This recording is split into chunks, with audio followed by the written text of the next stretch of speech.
Today's video is all about memory. If you're anything like me, you don't have the best of memories, so let's explain why that is. In this Facts in 5, I'm going to explain everything that you need to know about memory in 5 minutes or less. Today we're reaching deep into the brain and pulling out a ton of information about how we recall things and possibly how to become better at remembering those things. And like I said, if you're anything like me, you're gonna need this information. This is Facts in 5, all about memory. So what is memory? I'm glad you asked, I'ma tell you. Memory is the process within the brain where information is encoded, stored, and then retrieved when something is required to be remembered. Think of your brain almost like an advanced hard drive with a sequence of events that goes as follows. First, you encounter the information through one or more of your various senses. Oh, we got something here, time to store it. Second, this information is sort of encoded, that's to say, changed to fit properly into the storage within your mind. It's kind of like clicking save on your computer. Third, the information is then stored into the right parts of the brain and maintained there so that it's easy to recall. Oh, I've seen that guy before. Mike. And finally, when your brain is cued to retrieve that information, that stored memory is then accessed and thus you remember what happened. Yes, that's right. Your brain is basically like a very powerful supercomputer, only exponentially more powerful. You're basically like a meaty robot. Who has the best memory? Not me, that's for sure.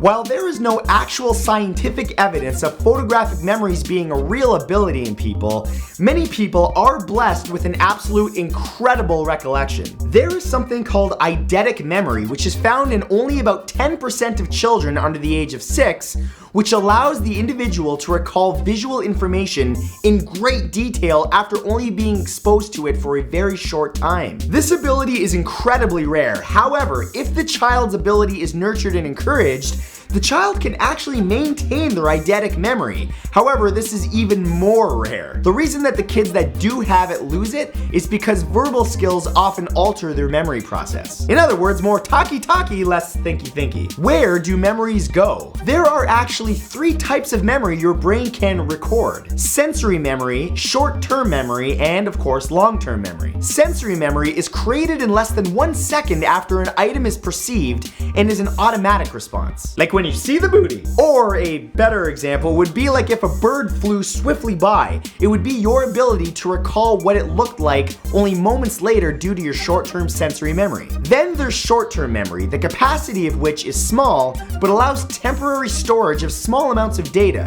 say like a phone number that you just heard on the radio. Then, in contrast to that, there's long-term memory. That can store information as long as you're alive. It's the important things like your parents' names, birthdays, friends' phone numbers and addresses that you've known for a long time, stuff like that. In addition to the amount of time that memories are stored, short-term encodes information acoustically, while long-term encodes it semantically. In other words, one is related to your hearing, and the other is the ability to relate words to things. So when are memories influenced?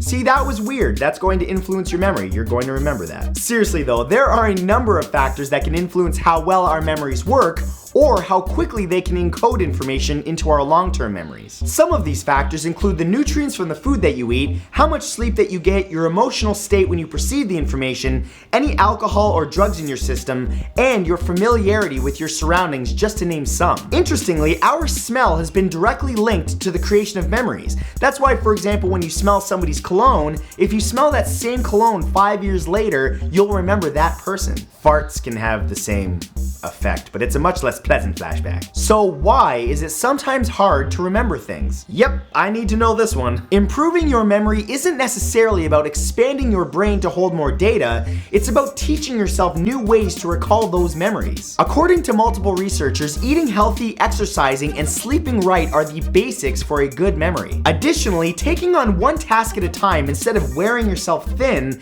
and eliminating as much stress as possible from your life will also benefit you. And finally, learning new ways to store information can be a great benefit, such as mnemonic devices, which is something that I used to use in grade school. For example, 30 days, half September, April, June, and November. All the rest have 31, save February, -2, carry the 6.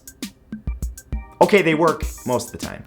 Yeah, speaking of things to remember to press that red subscribe button so that you can subscribe to my channel and catch my next video. I upload every Tuesday and Saturday. And also remember to add me to Twitter, Snapchat, and Instagram because that's where I post all my food pictures and things to remind me what I did during the day. It's primarily what I use social media for. Anyway, have a good day. Bye.